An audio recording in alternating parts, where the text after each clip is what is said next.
Welcome to How I Teach podcast series from Harvard Business Publishing. I'm your host, Mark Ranella. Today, we have the privilege of speaking to a highly respected figure in the field of analytics. Yael Grushka-Cockayne is currently visiting associate professor of business administration at Harvard Business School. Her research and teaching interests include data science, forecasting, project management, and behavioral decision-making. She spent much of her academic career at Darden Business School, where she's won numerous awards for teaching. Today, we're here to learn more about her course on applied business analytics, which she's been offering at HBS. First of all, thank you so much for your time, Yael. My pleasure. It's great to be here and talk to you about it. I'm very passionate about this course, so I'm very excited to tell you all about it. Okay, so it's easy to get you to talk. If I ask a question, you're going to go for it. Okay, great. So in our conversation at your office last February, you talked about the importance of humility in teaching analytics. So is it humility for the teacher or the student? Can you expand on that? Is that humility in teaching in general or analytics specific? Great question. First, I think it's, I would talk on behalf of the professor primarily. Mm-hmm. I think the students also go through some kind of process of taking check of what they feel comfortable talking about. And so they go through their own process of adjusting their skill and understanding and their competence and their belief in themselves. Hopefully, most of our students actually come out empowered by the end of it. Mm-hmm. Faculty, my experience tells me that it's not our go-to sensation. That's not what we expect to feel when we're in the classroom. And so It's somewhat of a surprise when we walk in and we have to suddenly recognize that we are vulnerable and we have to let go of that vulnerability and go with it and embrace it and admit it to some degree. And I think this is a general statement of how I feel about the case method, case teaching, because it's dynamic, it's reactive, it's supposed to be organic as possible. Right. And it's ambiguous, and there's a lot of things that could be answered in many different ways. And there isn't always a right answer. There are many wrong answers, perhaps, but there are also many right answers that we couldn't possibly know up front. And we have to be ready to think on our feet and make mistakes sometimes and admit that those were mistakes and kind of move forward. Right. So analytics being a sort of extremely, sort of high turnover, profession or discipline in terms of what's the latest state of the art. I guess you can never be on top of anything at any moment. Never. It's always a moving target, right? So it starts at the prep level. I can't just take the notes from last year's folder and just turn around and walk into the class, because if I run the code that the students are going to see, I might find errors. So first I need to be ready to kind of pivot and adjust very, very much on the fly, because analyses, packages changes, technology changes. There's a new addition for a software tool and suddenly old things don't work. Or there might be more sophisticated ways to do something these days that you have to kind of change and adapt to. So that's one. So that starts at the prep level already. It keeps you on your feet. So right. Then you walk into class and some students, that they have experience and they have great ideas that are sometimes new to you, right? If somebody comes from a background that they've, experienced a certain model, or they have domain expertise and they want to add another creative X variable into a model that you haven't thought of, right? When they're asking you questions that are very new to you, you have to be able to pause, think, and answer in the most honest way. And that sometimes might be, I don't know, right? Or I have to test that. Or let's experiment. And so I've gotten used to saying to the students, let's do that now together and see what happens, right? And be willing to improvise with the result that appears on the screen and go with it and try to interpret it on the fly even. And I try to prepare for most scenarios and eventualities, but you can't possibly be that comprehensive because it can just go in many different ways. One other thing, I know you mentioned the case method, and in your description of your course, you talked about how appropriate the case method is for analytics. And, sort of putting people in a real world context, because that's where you're going to be working in analytics. I'm just wondering, could you talk about a case that you really like and why you like it? Oh, there's some great ones that I can share with you. But one of my colleagues in the Tom unit wrote a brand new case. I'm not even sure it's formally published, but if it hasn't been, it will be very soon. Right. She wrote a case on with collaboration with StockX, which is a company that does secondary market for shoes. Basically, they're trying to create like a trading process for shoes. designer shoes, high-end shoes. I'm a sucker for shoes. So Oh, of course I so would you're following this, right? gravitated towards the case, but it was a brand new case. It was hot off the press. Kiara, my colleague, shared it with me, and it had data from the recent kind of auctions that this company was running. And our students analyzed demand and supply for the different shoe sizes, different colors. And it was just a great application of how data can kind of complement a business model, and what can be learned from data, and how does the owner and the founder and the CEO and the leadership think about what to do next with their company based on what the data is telling them. And we had the co-founder come to class, and he shared with the students his insights or why he believes analytics is important. Oh, wow. And he has a great story to tell about his exposure to data and analytics, and why he would never give it up. And he used to be the one doing it in the organization, but the organization has grown so much that he has a team of folks doing it right now. But that was a great case. And it was, again, as long as you have real data, there is no told solution. It's not as if the company knows the one best analysis to do. They're constantly looking back at their data to drive new insights. It's like, okay, let's study the data to see what else it tells us about our company, about the demand patterns, about how much people are willing to pay for a pair of, high-end slides, which are like flip-flops, right? It's like, it's just so fascinating how they use data, and the fact that you can capture this data in this world is an enabler. What makes a good analytics case study is the fact that there has to be data. A lot of folks have come to talk to me about like potential cases for the course, and the question, my go-to question is, first of all, is there data, and what does it look like? There needs to be a data, and hopefully it's rich, meaning it's both somewhat long, although it doesn't have to be crazy long in terms of the number of observations, but it has to be wide, meaning it has to have some dimensions or richness to it.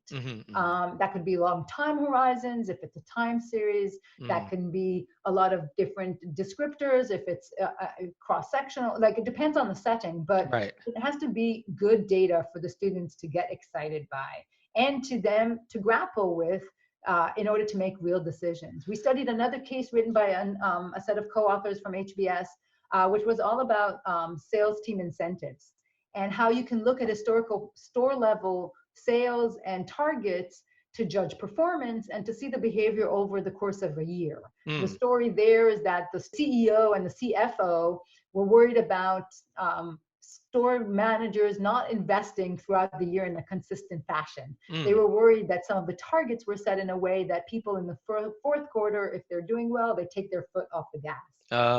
So our students took data to try and study that phenomenon. And it was fascinating what they came up with.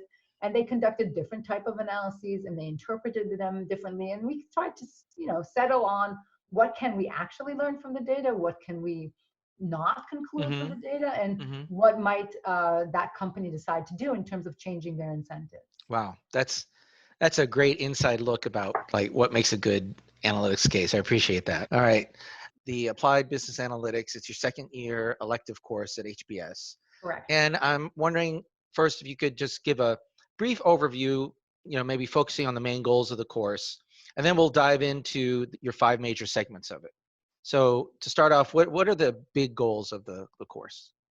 Yeah, so tying back to how I spoke about the cases and what makes a good case, the primary goal of the course is really to get students to learn how to think about data and analytics in the context of a business problem. So we say that we want to have leaders and managers that make data-driven decisions. What does that actually imply? What does that mean? How do you do that?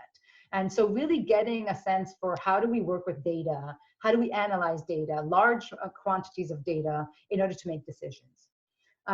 Another objective of the course, our second objective of the course, and these are not necessarily in an order of importance, is that I would like the students to understand their potential future roles in this process. MBA students have a variety of different roles and positions that they take in organizations. And I want them to understand how critical they are in the process, because I think there's this misnomer that analytics is separated from the business individuals or the business side of things. And that's not true. True data science and true even machine learning and analytics and business analytics are always in context. And so I want to reinforce the fact that they are central in forming hypotheses, suggesting model designs, understanding what data needs to be collected, thinking about what data the organization on a regular basis already collects, and how do they then turn around and make recommendations at times to the highest level of the organization, or they might be the highest level of the organization. Right. How do Now, they make decisions and recommendations given what they can see in the data?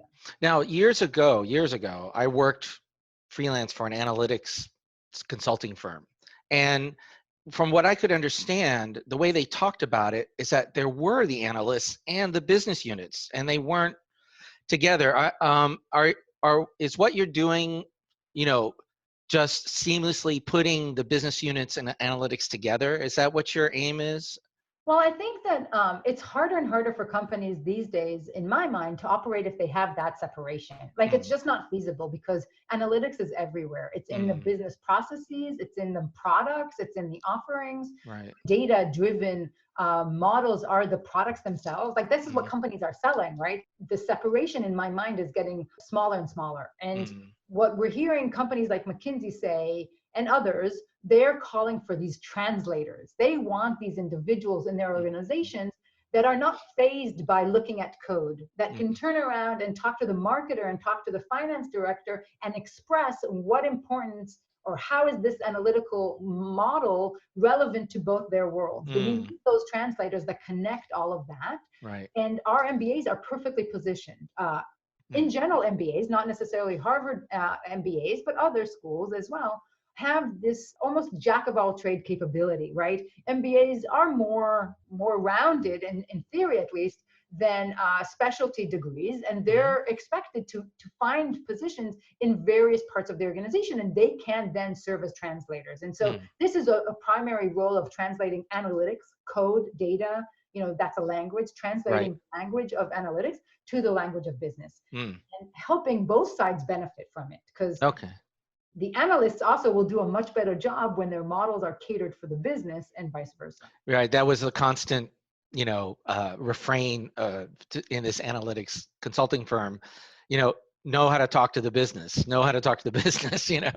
there was often that disconnect that they didn't understand each other. So, right. And it's like, if you take somebody whose background is computer science, which are, and they're very bright and capable. And of course, if you taught them some of the material, they will know. But if they've never taken an accounting course in their life, or they've never taken a marketing course in their life, then we're expecting them to close the gap somehow, build these models that are going to be used in specific ways for promoting a product. I'm just giving an example, right? But if they've never taken that domain kind of course, how would they know? And so they'll turn to the business people, they'll turn to the MBA who's next to them, or they'll seek them out, hopefully. And now there's somebody who will embrace that and answer that call. Right. I will say that the course, I just wanted to add to the objectives. Please. I'm also trying to make some of the talk about machine learning and AI a little bit more approachable. So I find that those words get used all the time, obviously. Very much buzzwords of the day. Like, who doesn't say machine learning and AI at least once a day? Okay. Right.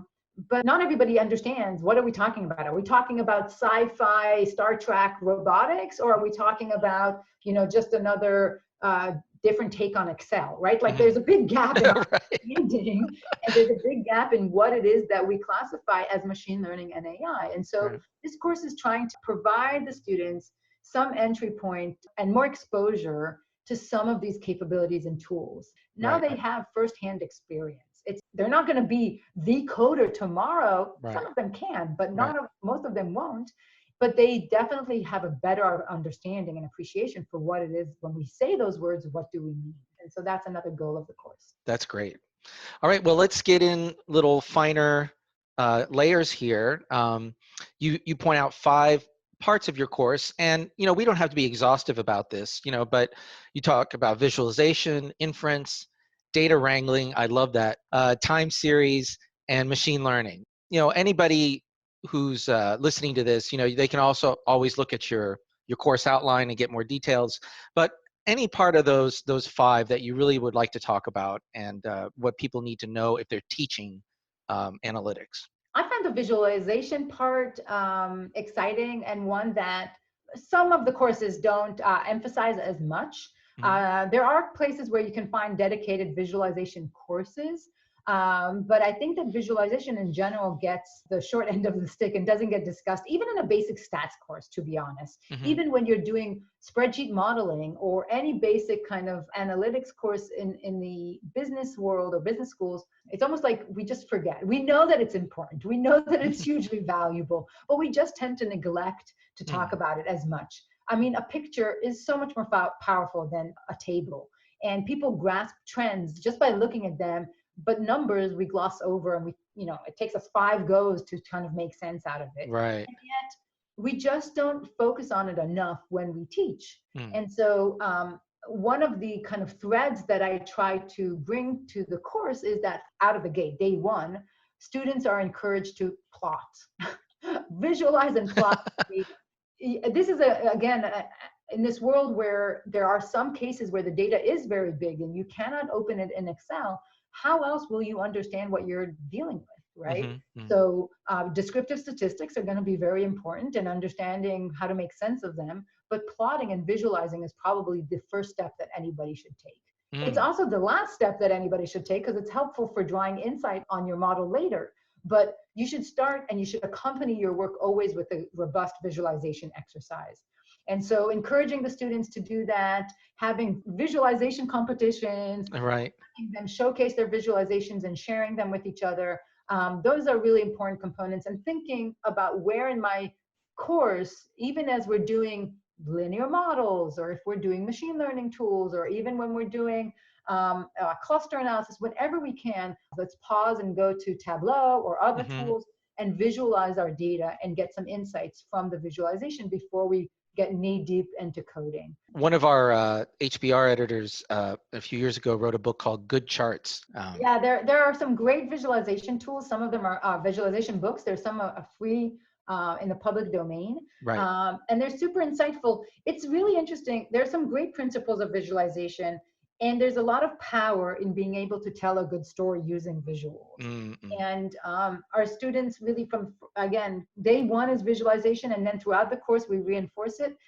Because of the move to online and our current crisis, we have a Slack group that we opened for the course to enable a conversation to answer people's questions and to stay connected. And so one of the channels that we started in that Slack is the COVID-related analytics and visualizations. So the number of posts that we get daily is incredible. And really, they see it all around them now that a lot of this crisis is managed through numbers and visuals. True. And we need to be both appreciative and critical of what we see, because we need to make sense out of it because there is so much of it. Right. And it forces people to synthesize their findings, essentially, right? How do I represent all these numbers in a triangle or something like that? Oh, right? yeah. And right.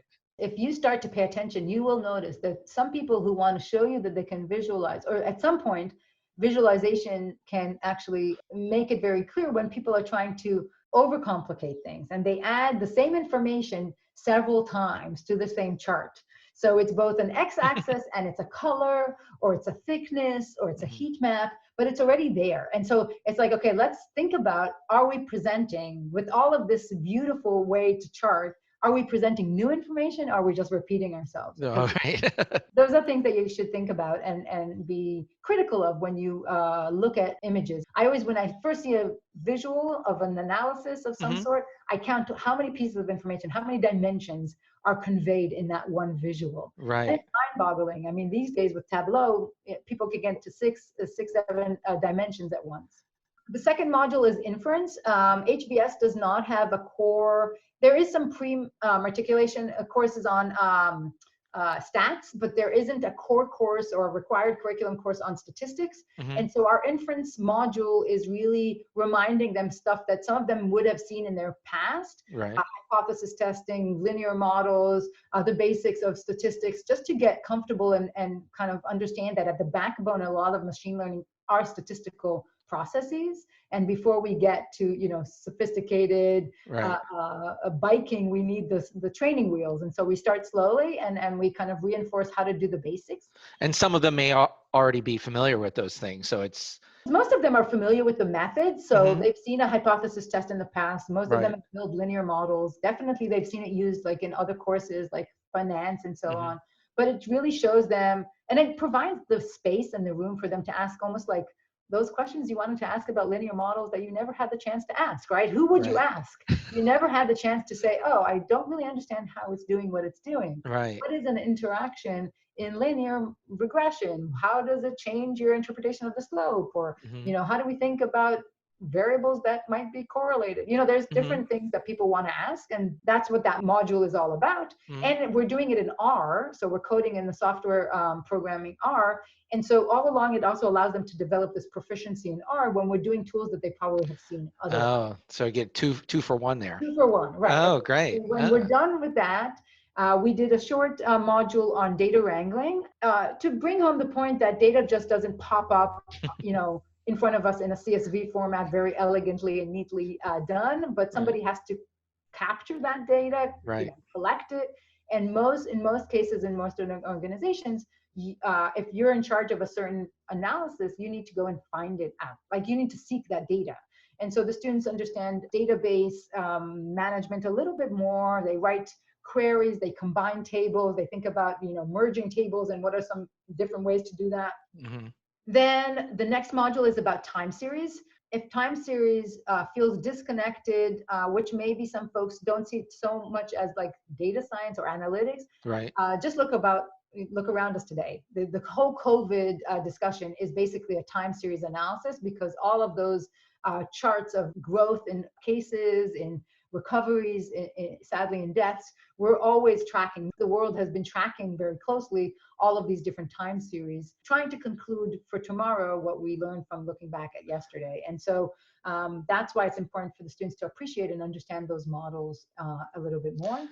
And then we wrap up with a machine learning module where the students get exposure to more advanced tools, regression trees, random forest, nonlinear models, combining different models, using the wisdom of the crowd, doing some text analysis and natural language processing, doing image recognition, and some more fancier stuff. What section usually do students really get excited about? To be honest, they've been very enthusiastic. My sense is that most of them are loving the machine learning. It's intense and it's going by quickly.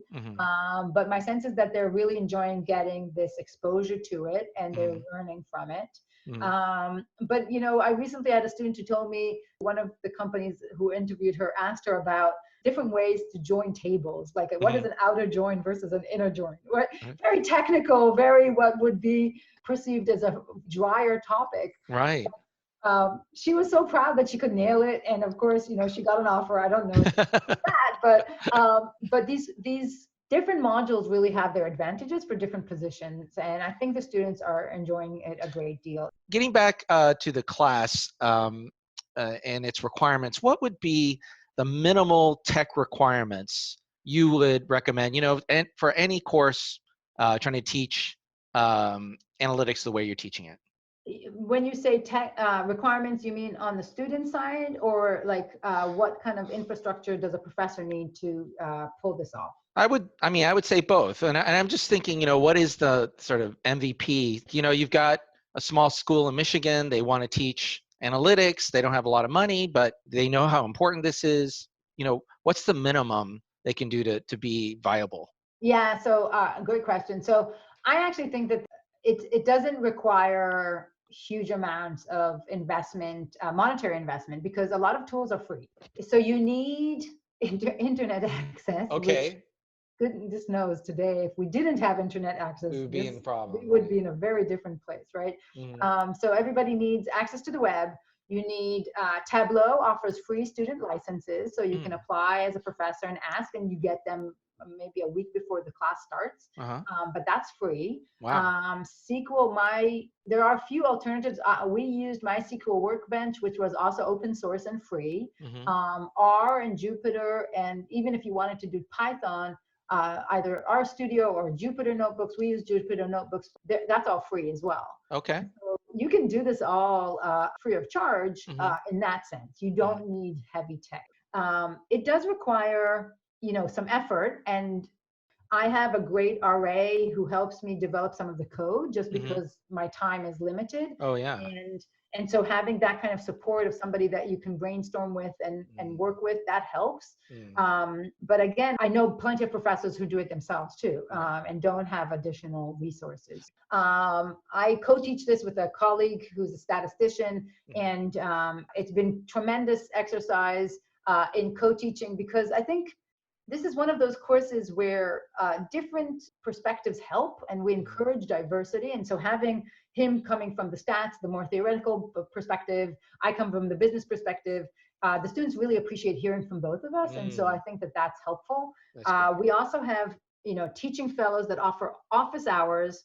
And again, if you are going to spend resources, that's what I would line up, because the students tend to have questions. Mm-hmm. You want to provide support, and this is our philosophy, so I guess it would be up to the individual faculty, but Right. the goal here with this course has always been to make it as welcoming as possible. I want to make it less intimidating, not more intimidating. I want to Right. make the MBAs feel like they can do this and do it well, and the world needs them, to get into the groove of these things and understand analytics. And to do that and to make it very welcoming, and this relates to the other interpretation of your question, Mm-hmm. I'm not enforcing any requirements on the students. So any student, any MBA student, which is a graduate student coming Right. into the class, should be able to take the course. That's the guiding principle. So Okay. the course is built under the assumption that you have nothing but your year and a half in the program and an undergraduate degree in whatever you did. Mm-hmm. I'm not assuming that anybody has coding experience or Mm-hmm. analytics background or statistical knowledge. The assumption is that everybody comes in the class and everybody is welcomed, and we try to create an environment that is very supportive. So having people available to answer questions in office hours, be that the faculty or somebody else, is really important, so the students Right. know where they can go. Right. Right. Part of the support you're giving, in a way, and this leads to another question, is a lot of the hands-on experience. We don't have to talk about all of them, but I'm just going to name some of the things in your course outline. You have labs, you have competitions, you use Kaggle, you talk about an analytics dojo, which I love, and and also emphasize manipulating code. So, we don't have to talk about all that, but maybe just talk in general about your hands-on philosophy. Yeah, so the idea is that their students are not listening to me or my co-teacher lecture on a method, right? That I don't believe is the best way to learn. Maybe we come back and we provide a video after the fact if they need extra clarification. Maybe we can guide them to some readings on the topic in prep for the class, but really it's through doing that they get to learn. It's by actually running the code, looking at how it's written, looking at what it goes into the function, looking at what they get out of the function, following our direction to say, okay, now go back and change that number to 5, see what happens, or write your own loop that does this functionality. Earlier on in the semester, we taught them how to do Monte Carlo simulations. So basically loops that envision scenarios and potential future paths. Mm-hmm. And so we asked them to change those simulations and change those loops to envision investing in different stocks, for instance. And so letting them get in there and really change the code and understand the implication, and gradually write more and more code themselves, is the best way for them to learn. And then when they go back and listen to maybe something afterwards that talks about a model, they can understand all of the nuances that were mentioned. Oh, because they've been in the weeds. They've Right? been in the weeds, Right, exactly. right. Okay. I want to ask you 3 real specific questions about teaching.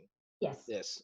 A lot of first-year teachers could have been practitioners, right? People who they've been, great with analytics, and maybe they're in their 50s and they decide to, like, I want to change a career. I'd rather teach, So there they are in the classroom for the first time. How do you, transition from the company to the classroom? What are the inferences that you're making as a professional in a company that you can't make, in a classroom? What's the mindset difference that somebody should have? Yeah, I mean, I would advocate for the same kind of behavior in an organization, but I know that that might be easier for me to say as an academic than it would be to do in practice. But this notion, and maybe it goes back to our first comment on, being humble and humility and asking a lot of questions. and turning it back at the students and not being the one providing all the answers, it's very tempting to be the voice of, authority. And you are, and you always will be in your classroom, the voice of authority, but you need to kind of use it wisely and encourage students to think out loud and encourage students to help each other through a thought process and convey their intuition, because at first they walk in with very little belief in themselves in terms of their intuition for numbers and analytics, because I mean, who can have an intuition about numbers, right? Right. But then you kind of tease it out of them by listening a little bit more than talking, right? Like being willing to have them express their intuition, their interpretation, their take on it. And it's amazing how they blossom through that process. Because ultimately, we know our analytics, right? And I mean, of course, we stand to learn from teaching, and we always do learn from teaching, but it's about empowering them to walk away with that new insight that they gained. And it is my belief that they will do that the more they practice talking about it, the more they practice getting in there and asking questions and discussing it themselves versus listening. It's not easy to become an expert by passively listening to this type of material. It's only through doing and questioning and asking and trying out a sentence of interpretation. That didn't work very well. Okay, let me try again. Let me try and explain this to you a third time. Let me try and explain this to you in a different way. Even explaining the basic terms around p-values and statistical significance and forecasting accuracy, those basic terms that people use, if we try to express them and explain them to other people, it's very hard. And people fumble around that all the time. And it can help if I provide my answer, but it's not going to help nearly as much until I have 10 of them try to practice it and listen to each other and refine the way that they're going to decide to do it in the 11th opportunity when they're in the company, right? Next question is just teaching MBAs versus teaching executives. I know you've had, experience doing both. And if there's any critical differences between the two groups. I think there is a little bit of difference. I think MBA students, and this might change, but at least right now, it feels to me that MBA students are feeling still a little bit proactive when they take the course. Okay, so in their mind, they're preparing themselves and investing in something that they know is important. And it's not yet a required part of the program. It may become one as we develop and as the future unfolds. But right now, they're still opting into taking this course, and they're like investing in themselves and doing what they know that they should, and I believe that they should, to maximize their opportunities and to give themselves a very good chance of being successful in their jobs. When you deal with executives at this point, what I've seen a lot is a little bit more reactive. Some organizations are still playing catch up, meaning leveling the plane across the organization. And so they're reacting to the fact that part of the organization has gone on this great, crazy, leap forward, and not everybody is there. And so finding the right tone and making it again something that is perceived as a welcoming environment and an opportunity is a very challenging part of it. And I'll admit, I've had some very successful attempts at that and some not as successful attempts where I felt more resistance, more like, oh, I still don't understand why I need to learn this. This is somebody else's job.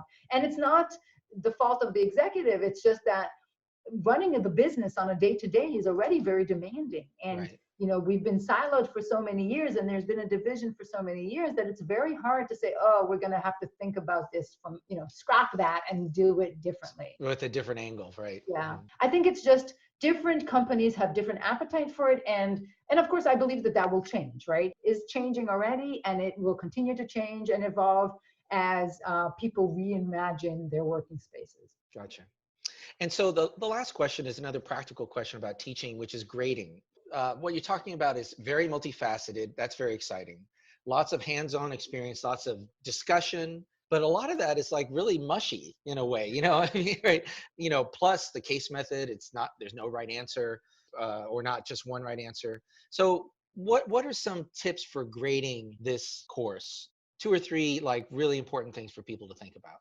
So I put a lot of emphasis on managerial insight. So for instance, the shoe the shoe auctioning case, right? Was an individual assignment where they had to analyze the case and submit their code and their analysis.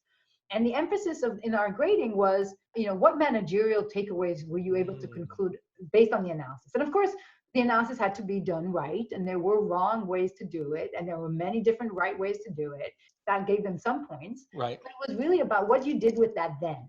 If you just added and wrote a linear model and you said, oh, it's significant, and you stopped, then you didn't tell me about why this is important to my business. You didn't put it in context and say, okay, now what? What does that mean? Right. Should I offer more of this shoe size, or should I choose the structure of the auction, or should I target those products in a different way, or add supply? Like, tell me something managerial about your analysis, or that you've concluded based on your analysis. Right. And I think that's really important in this kind of course, because if you don't keep an eye out for that, students will get, or they will be trained very quickly. They pick up on it, right? They will focus on the technicalities. They will think you're looking for the technical content, only the statistics, only the lingo related to the machine learning or the computational algorithm or whatever it is, right?